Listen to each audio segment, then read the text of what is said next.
Hello wonderful person, this is Anton, and today we're going to be discussing some of the new discoveries about the unusual Puffy planets. Various unusual planets discovered in the last decade that for some unknown reason seem to be extremely low in density. Or to be more exact, seem to actually have relatively small mass but incredibly large size. Sometimes even larger than Jupiter, despite masses being relatively low, comparable to a planet like Neptune or just several masses of planet Earth.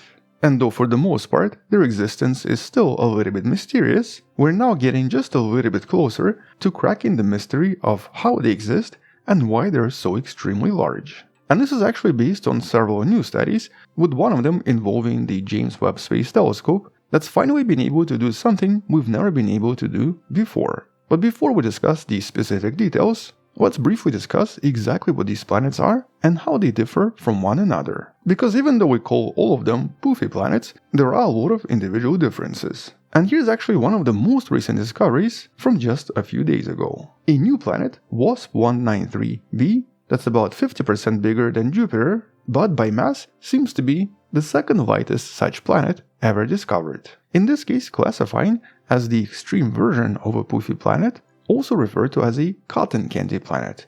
Yeah, these names get really funky. And so the discovery of this planet actually raises more mysteries. Here the assumption is that it's mostly made out of hydrogen and helium and seems to be at the maximum possible size. Or essentially it reaches what's known as the Roche limit, where basically as it gets bigger and bigger, the gas from the outside gets captured by the star and escapes into outer space. Although to be more exact, this is known as the Roche lobe and resembles something like this. So we have this star right here, with the planet reaching its maximum size. And because the mass of this planet was so extremely small, it actually took 4 years to even calculate it. In this case, this is done by using what's known as the radial velocity method, or essentially observing how the planet influences the motion of the star. It basically creates a tiny wobble in the star's orbit, which is usually how we calculate the mass. But in this case, because this particular planet was much lighter than other planets, despite its huge size, it was extremely difficult to see any of this. Nevertheless, the researchers, whose paper you can find in the description, were finally able to confirm that this is one of the most extreme Puffy planets or cotton candy planets ever discovered. But it still doesn't tell us why it's like this. Here it's actually only assumed that this is because of light gases. And on top of this, the idea of these Puffy planets is also somewhat vague, because here we're actually combining completely different types of planets. For example, here is an illustration of what's known as a superpuff. In essence, a planet that's maybe just a few masses of planet Earth, but usually possesses a size of Neptune or even more. And these are generally much cooler in temperature, possibly 100 to 300 Celsius, and thus potentially represent their own type of a planet. In contrast, these cotton candy planets are usually much larger, bigger than Jupiter, with the overall mass several times larger than what we have here. And so here it's not entirely clear if they all have the same origin and if their size difference is caused by a different mechanism. For example, some explanations here involved just observational bias. For example, maybe what we're observing is not the actual planetary size, but instead some kind of a gas streaming from the surface of the planet that makes it appear much larger. Or, as suggested by some other studies, maybe what we're observing are actually rings. And in this case, huge rings that seem to engulf the planet, making it appear large from the outside. But in most cases, all of these planets seem to be relatively close to the star and also seem to be relatively hot. And so it was always assumed that it was the heat from the star that inflated their atmosphere somehow. We don't really know how yet, but that's basically what one of the studies we're discussing today tried to tackle. But in some cases, even if you take temperature into consideration, quite a few of these planets are still larger than they should be, with some additional explanations essentially trying to explain this using still unknown chemistry in the upper atmosphere, or maybe the interaction between atmospheric winds and the planet's magnetosphere that creates various electric currents heating up and expanding the planet.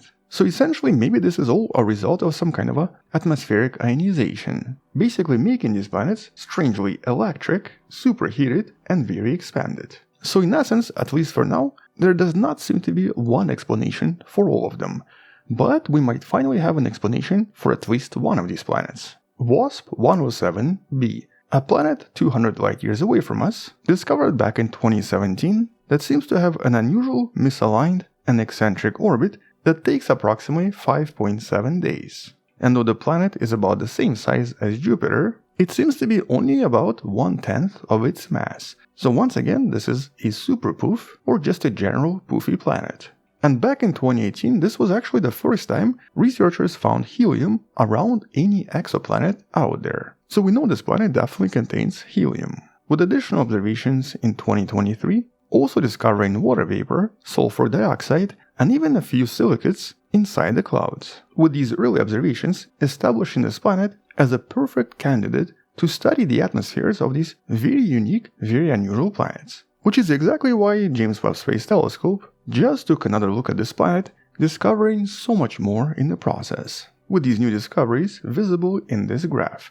And there are actually a few surprises. First of all, this definitely confirms water vapor, sulfur dioxide, and various silicates. But even though the researchers expected a lot of methane, kind of like what we have on Neptune and Uranus, here they discovered almost none, or to be more exact, about 1,000 times less than expected. And so there was some methane, just very small amounts. And in one of the studies that you can find in a description, researchers explain this as one of the potential explanations to why it's so big. Here they basically suggest that methane very likely transforms into something else as it flows upwards in the atmosphere and very likely interacts with a lot of other chemicals, and also obviously starlight, which causes gases to change, destroying methane in the process, and surprisingly elevating the amounts of carbon dioxide and carbon monoxide, both of which were discovered in these new observations. Surprisingly, unlike expected, this planet also contains way more heavy elements,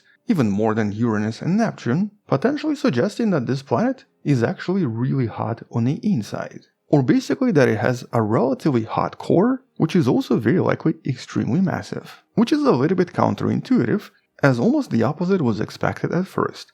Very small core, a lot of light gases, and thus a large size. Instead, here, the core is assumed to be approximately 11 to 12 masses of planet Earth, and is very likely super hot, potentially representing the main source of heat, with the star in this case only providing a little bit more. And this explains how and why this planet exists and why it's the way it is. Because having a small core with a lot of hydrogen and helium is actually really difficult to explain. A typical planet should not be able to acquire so much gas if it has a relatively small core.